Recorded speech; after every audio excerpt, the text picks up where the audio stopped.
Welcome to 5 Technology News. This is your host, Dr. Yavuz Selim Sılay, physician, entrepreneur, and venture architect. I'm really thrilled to bring the very interesting technology news to my beautiful viewers. Ladies and gentlemen, I have very interesting five technology news that I want to share with you. Do you want to know how to keep your video calls private? This is my first news. Then listen to me. The second news is about CIOs are uniquely poised to lead digital transformation. My third news is about the governments. The governments must build trust in artificial intelligence to fight COVID-19. And here is how they can do it. So all the governments make sure to listen to this third news. My fourth news is about COVID-19. COVID-19 security flaws found in the National Health Institute, the NHS contact tracing app. And my final news is about Disney's head of streaming to become CEO of TikTok. Let's get to my first news. Do you know how to keep your video calls private? All of a sudden, many of us have been forced to become quite familiar with video calling software, but it's dangerous to assume that your live chats will be secure and private by default. If you want to minimize the risk of unwelcome visitors snooping on your calls or even joining them, there are some precautions worth taking. The details and exact settings for these safeguards vary from platform to platform, but a lot of the principles are the same, no matter which video chat app you use. Number 1, lock the door. Many video meetings start with an invitation link, so guard yours carefully. Don't put it in public social media posts, group emails, online profiles, or anywhere else. It might be spotted and stolen. Most video calling apps also give you the ability to protect your calls with a password. Take advantage of this when you can and be careful about how you distribute login information to invited guests. Make sure it's not something that's easy to guess, like your surname. So if you can lock your video chats, do so.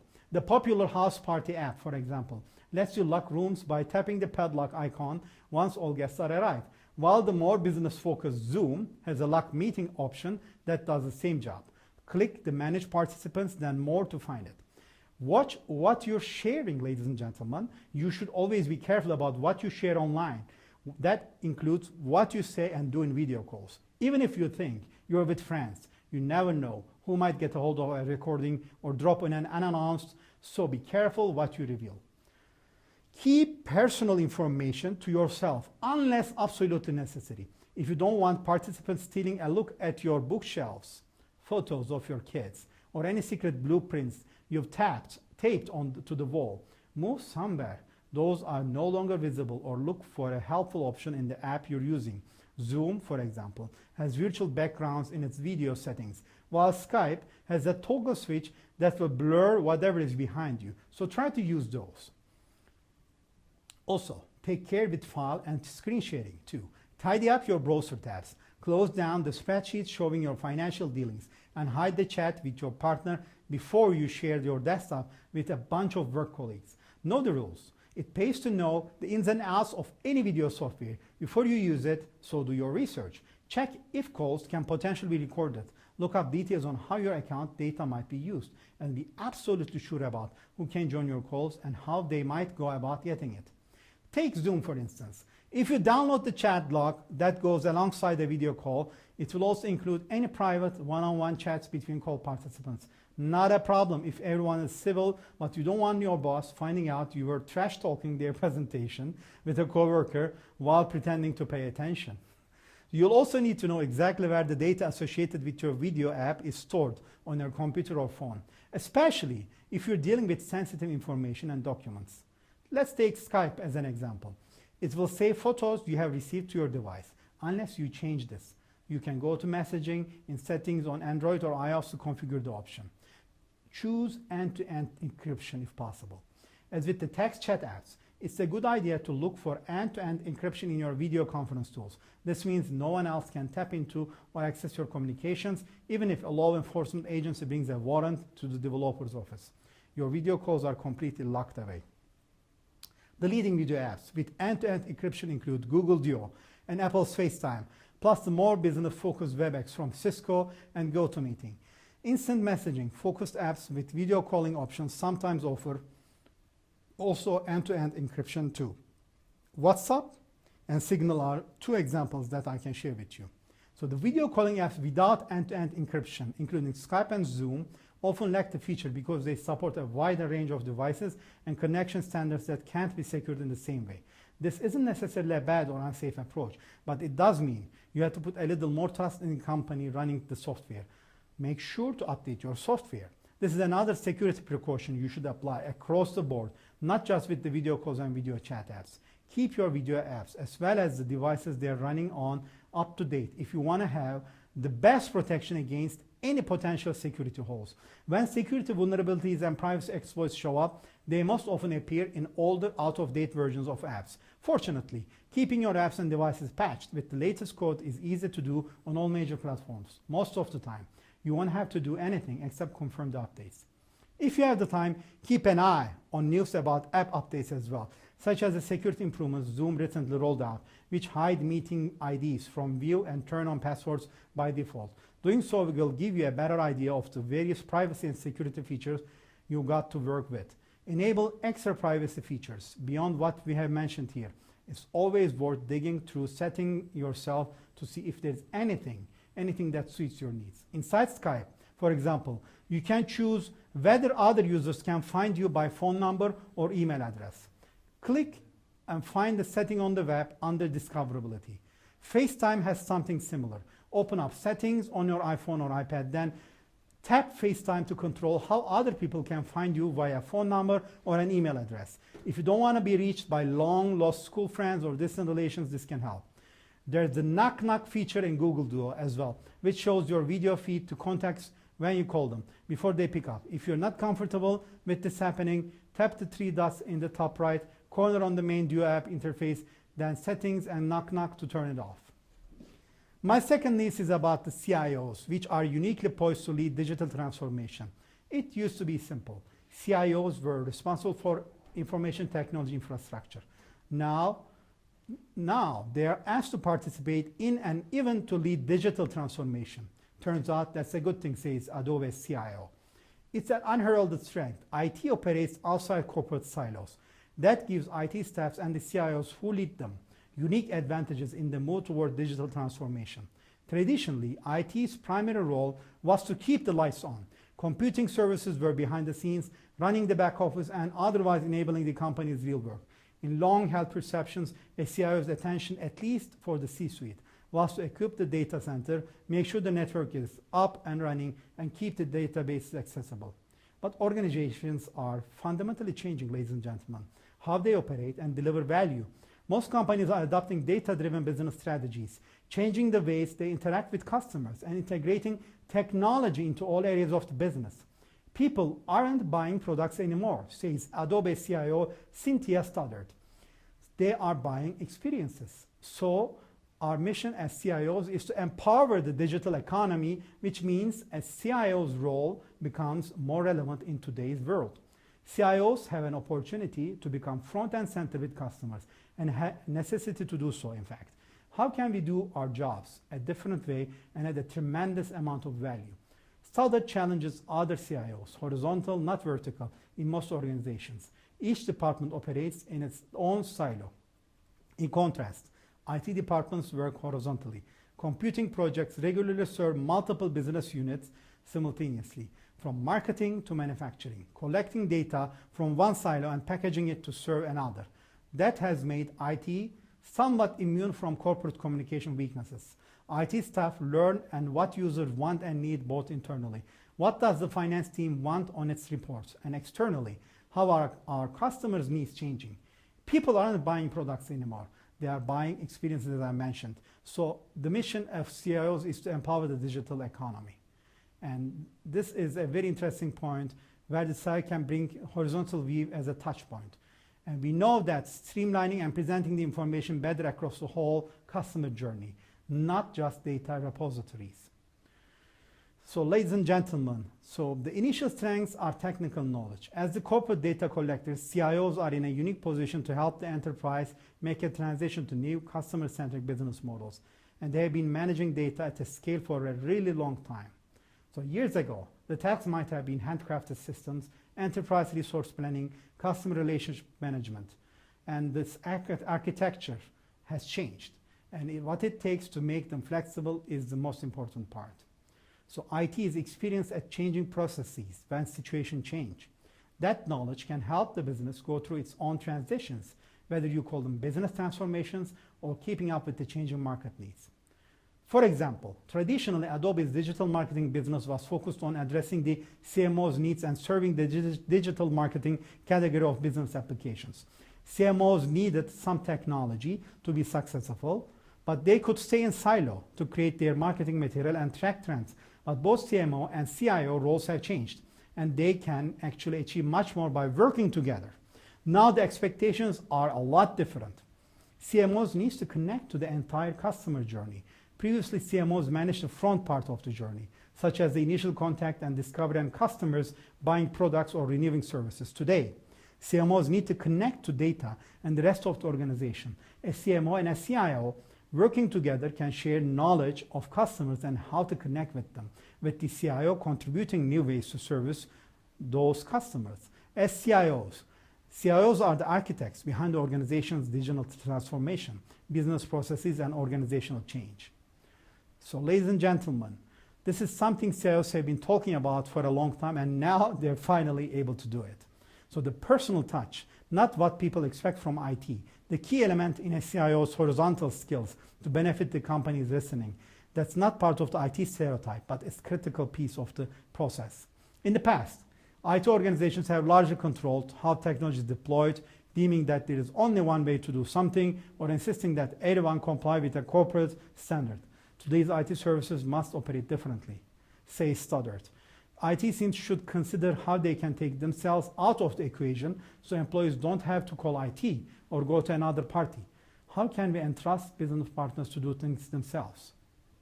To leverage self-service environments. When you meet with your team, this is the part you need to focus on. Put yourself in the shoes of the customer. What would they feel? What would they think? Be more customer-facing. Stoddard urges. Get closer to your customer. Doing so has really enriched how they address issues and how they guide their time. Ladies and gentlemen, my third news is about how the governments must build trust in artificial intelligence to fight COVID-19. And here is how they can do it. As you know, artificial intelligence has been an important tool in tracking and tracing contacts during COVID-19. As the crisis continues, citizens might be more willing than ever to forego their civil liberties and data protections to fight COVID-19. To maintain trust, governments must put much-needed AI governance architectures in place. AI has become a key weapon in tracking and tracing cases during this pandemic. Deploying those technologies has sometimes meant balancing the need to conquer the virus with the conflicting need to protect individual privacy. As the initial crisis gives way to long-term policies and public health practices, governments will need to build trust in AI to ensure future protections can be deployed and maintained. AI surveillance superpowers are being used to help break the chains of viral transmission across the globe. Russia, for instance, maintains COVID-19 quarantines through large-scale monitoring of citizens with CCTV cameras and facial recognition. China, for example, is using AI-powered drones and robots to detect population movement and social gatherings and to identify individuals with a fever or who aren't wearing masks. Meanwhile, there are other countries using personal text messages like Turkey. Turkey is actually in the forefront using an app which the Minister of Health, Fahrettin Koca, has announced. And by that, they're able to see in Turkey where people are moving and if they are supposed to be quarantined or not, which Turkey has came at a top level in AI and tracking. South Korea is also important. South Korea's high-octane blend of data from credit card payments, mobile location, CCTV facial scans, temperature monitors, and medical records has been a key part of broader strategy to trace contacts, test aggressively, and enforce targeted lockdowns. The combination of these effects has helped the country flatten its curve. Late into its outbreak, the country still had not suffered more than 8 deaths on any one day. Despite these benefits, we must still approach privacy seriously, carefully and pragmatically. Even as citizens might be more willing than ever to forego their civil liberties and data protection, regulators begrudgingly concede that extraordinary times can outweigh even the strongest of privacy rights. Where privacy is curtailed, it's important that all dimensions of AI ethics are considered to maintain public trust in its use over the medium to long term. If organizations hope to ensure the public's continued participation, They must ensure the data being willingly offered in the spirit of offering a social good is treated with the utmost responsibility. We know, ladies and gentlemen, a vaccine is at least 18 months away. So the long-term solutions will be needed that assist with tracking efforts while preserving public trust and cooperation. So to be sure, some governments are working with telecoms and big tech to access, aggregate, anonymized location data showing trends of movement. Additionally, Google and Apple recently agreed to an unprecedented cooperation and to allow anonymous global contact tracing. Of course, that is supposed to be voluntary. Still, opt-in initiatives can create gaps and vulnerabilities. For instance, Singapore reported over 1 million people had downloaded its Trace Together app. However, at least 75% of the country's 5.5 million population need to sign up for the app to be effective. So governments must put in place appropriate artificial intelligence governance architectures that enable the creation of long-term solutions to conquer COVID-19 and other potential health crises. These include time limits. Use of personal data should be time limited to the duration of the crisis and then deleted. Use limits. Use of personal data should be restricted to specific and limited use cases, such as contact tracing or quarantine enforcement. Fairness and inclusiveness. AI systems must treat all citizens equally, regardless of gender, ethnicity, and other protected classes. This requires governments to be extremely conscious of what data sets are feeding their algorithms. All citizens' data needs to be included, especially as minority groups may be disproportionately impacted by COVID-19. Transparency is also a key. The types of personal data being used and for what purpose must be over-communicated to citizens to build trust. AI decision-making algorithms should only be used with clear explanations of their rationale. Accountability is another one. Use of personal data and AI should be accountable to named and visible figures in government and their agencies. Oversight. There should be oversight by both parliamentary and independent bodies to ensure the implementation of responsible AI. These are extraordinary times, ladies and gentlemen, and that call for extraordinary measures. Yes, I understand that. But governments and businesses must learn how to manage privacy and to trust to help fight this crisis in the months ahead and other public health crises to come. Therefore, appropriate ethical AI architecture can ensure that we leverage the best that AI can offer to the present situation without exploiting an anxious public's desire to find fast solutions. Good AI governance was needed long before COVID-19 arrived. Now it's much more critical. Ladies and gentlemen, my fourth news is about a very interesting coming from NHS. It's a fiasco. There are security flaws found in NHS contact tracing app.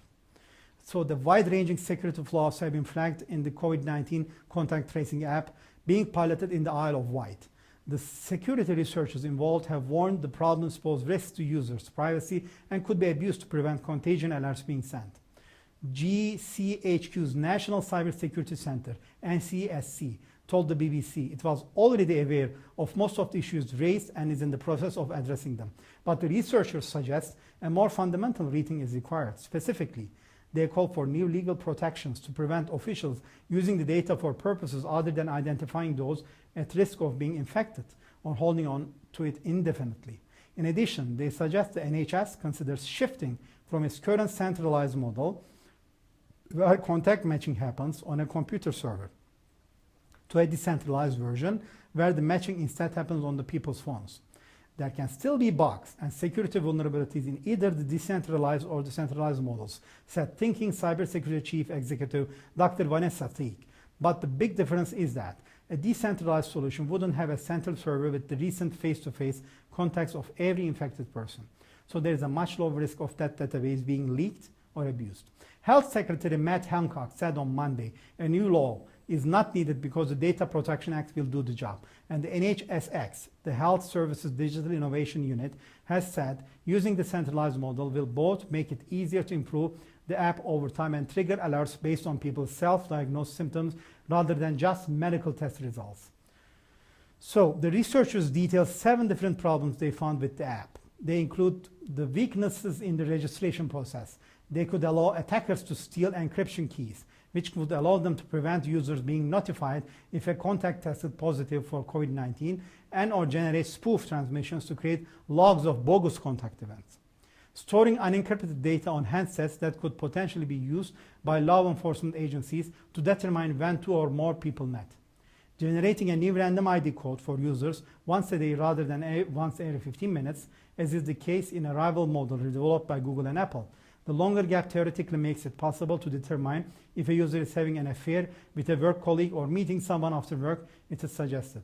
So the risks overall are varied. Dr. Chris Cullinane, the second author of the report, told BBC News. In terms of the registration issues, it's fairly low risk because it would require an attack against a well-protected server. But particularly there are other risks like the Isle of Wight app trial and other things that we need to really pay attention, because at the end, the people are giving their data by trusting, and we need to grant and make sure this is secure. My final news is a popular news from Disney.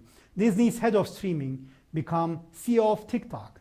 Disney's head of streaming, Kevin Mayer, is stepping down to become the boss of social media platform TikTok on June the 1st. He has been named the Chief Executive Officer of TikTok and Chief Operating Officer of ByteDance, the platform's Chinese parent company. TikTok, an app where users post short videos, has seen an explosion of growth since its US launch. But that increased popularity has led to scrutiny by the US government over its ties to China. Mr. Mayer will be responsible for ByteDance's global development, including emerging business, gaming, and music. So therefore, Disney's head of streaming, Kevin Mayer, stepping down and becoming the boss of social media platform TikTok has become a big news, and because of the huge interest and the current wave of new ways of looking at ByteDance. And he is saying he is excited to help lead the next phase of ByteDance's journey as the company continues to expand its breadth of products across every region of the world. Mr. Mayer says he will be the first CEO of TikTok. Of course, US is concerned because TikTok has been downloaded more than 2 billion times on iOS and Android since it was launched globally in 2017. The app allows users to make videos up to 15 seconds long with music in the background. The COVID pandemic has helped boost its popularity further, with many users making comical or musical videos of their quarantine experiences. Ladies and gentlemen, therefore, I want to thank you all for your time. I'm really thrilled and excited that you are able to listen to us at 5 Technology News. And I wish also Mr. Mayer best of luck at ByteDance on June the 1st.